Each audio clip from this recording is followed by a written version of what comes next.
Hello, my name is Spencer Eaton, and today I briefly want to discuss with you the Sarbanes-Oxley Act, why we have it, what it is, and if it is helping or not. The 21st century began with several corporate scandals, including Enron, Tyco, and others. Such companies had artificially inflated their stock prices well beyond what the market demanded. Some companies suffered losses of billions of dollars. The stock inflation was difficult for many consumers because they were really unable to tell which stock prices would be the best. It therefore became impossible for a consumer to make an educated decision as far as which stocks should be purchased and which ones should not be purchased. However, later, as companies began to realize that this was probably a mistake and made corrections, there was a large amount of accounting restatements, which means that accounting financials had already been filed and companies were returning to make corrections. Again, many of these corrections were in the billions of dollar ranges. Therefore, this had a negative effect on the stock price as well. The government saw a need to step in because at this time, many individuals had stocks in 401ks or retirement plans.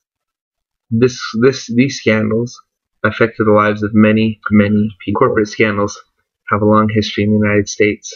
The stock market crash of 1929 was due in part to stock price inflation as well. Following the crash, President Theodore Roosevelt enacted several laws in order to protect consumers. In the 1930s, it was estimated that white-collar crime was costing in the millions of dollar range. 1980s saw the fall of other great CEO moguls. In the 1990s, many individuals began to make fortunes off their dot-com boom, as it is so called.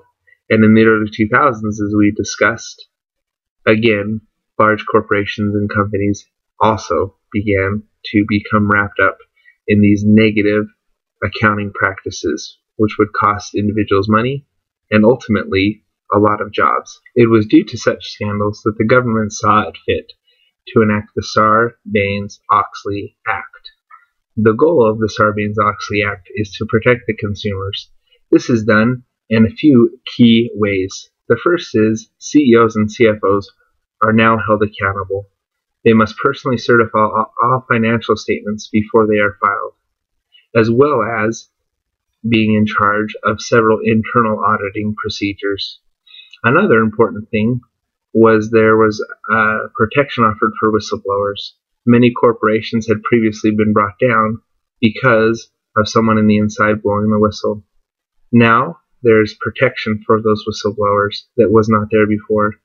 And the last key part is the organization of the PAC or PCAOB. This is an independent auditing firm that oversees the audits of publicly traded companies to ensure that they are compliant. Now, the question is the Sarbanes-Oxley Act really helping to protect the consumer? It is believed by many to be doing just that.